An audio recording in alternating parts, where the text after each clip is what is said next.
1989, New York City. 3 in the morning. A garbage truck rolls slowly through the back streets of the Bronx. The driver doesn't speak, doesn't look around, just drives. But there's something you need to know about that truck, and every truck like it. That year, thousands of business owners across New York City received a bill every single month. At the top of the bill, garbage collection services. And every single one of them paid it.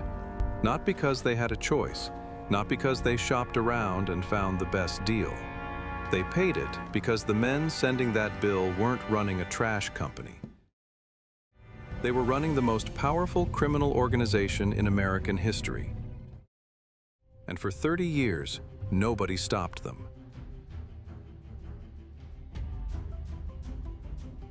To understand what happened, you have to go back to the 1950s, when garbage collection in New York was just a normal business. Small, local companies, neighborhood routes, nothing glamorous. But in the shadows of that ordinary industry, something was already moving. New York's 5 most powerful mafia families, the Gambinos, Genovese, Lucchese, Colombo, and Bonanno. They were always looking for the next business to control. Drugs were risky, too much heat. Construction was complicated. But garbage? Garbage was perfect. Think about it. Restaurants close, factories shut down, businesses come and go. But trash? Trash never stops. Every single day, every business in New York City needed someone to take their garbage away. And if that someone happened to be connected to the mob, well, you didn't argue about the price. Here's where the story gets truly remarkable. The Mafia didn't just take over a few garbage companies. They built an entire parallel system, with its own laws, its own courts, its own economy. And they called it something almost laughably normal. They called it property rights. But these weren't legal property rights. This was the mob's own law. The rule was simple. If your truck picks up garbage from a restaurant today, that restaurant is yours, forever. No other company could approach that customer. No other driver could offer a better deal. That customer belonged to you, like a piece of land. And these customer lists were treated as real assets. They were bought and sold between mob families, passed down from father to son, divided up in secret meetings in the back rooms of restaurants and social clubs. Now, what happened if a legitimate company tried to compete? What happened if someone came in and offered lower prices? Their trucks were set on fire. Their drivers received visits they didn't ask for. And in some cases, they simply disappeared. So every business owner in New York paid whatever they were told. 2 times, 3 times the fair market rate. And not a single dollar went to better service. It went straight to 5 mafia families controlling a city from the shadows. At the center of this entire operation was one man, James Failla, a capo in the Gambino crime family and the undisputed king of New York's garbage trade. Failla was careful. His name wasn't on any company papers. He didn't drive a truck. He didn't show up at loading docks. But everyone in the industry knew the truth. If you wanted to do business with garbage in New York, you went through Failla.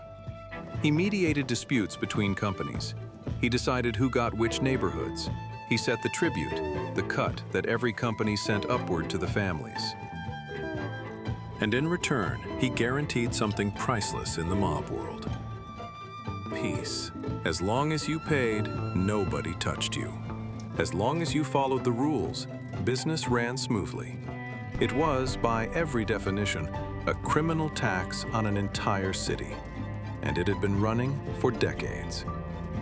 But in a glass building across town, a group of federal agents had been watching, and they were done waiting. The FBI had known about this system for years. The problem was proving it, because the entire operation ran on handshakes and phone calls. No contracts, no paper trails, no evidence you could hold in front of a jury. So they made a decision that sounds almost unbelievable. They were going inside. Federal agents posed as garbage industry workers. They drove trucks. They attended meetings. They sat across from mob-connected businessmen and talked about routes and rates and territory. Month after month, wiretaps captured everything. That route belongs to us. Stay away from it. The boss wants his percentage by Friday. We've got a new guy trying to move in on Queens. Handle it. Every recording was another piece. Every meeting was another thread. And slowly, patiently, the FBI began to pull it all together. A conspiracy that had operated in plain sight for 30 years was finally being mapped from the inside. Then came the morning. Across multiple locations in New York, simultaneously, federal agents moved in. Doors opened. Garbage company owners were arrested at their homes. Mob associates were pulled from their offices. Men who had spent years believing they were untouchable found out they were wrong. And James Failla, the man whose name appeared on nothing, who had operated for years behind layers of distance and deniability, faced federal charges. The garbage empire that had hidden in plain sight for 3 decades was finally exposed. But here's the part that most people don't know. When the cases went to trial, investigators discovered something that made the whole thing even bigger. This wasn't just New York, New Jersey, Long Island, Connecticut. The mob's control over garbage collection had spread across the entire Northeast. Experts estimated that businesses across the region had been overcharged by hundreds of millions of dollars over the decades this system ran. Not from drugs, not from gambling, from garbage.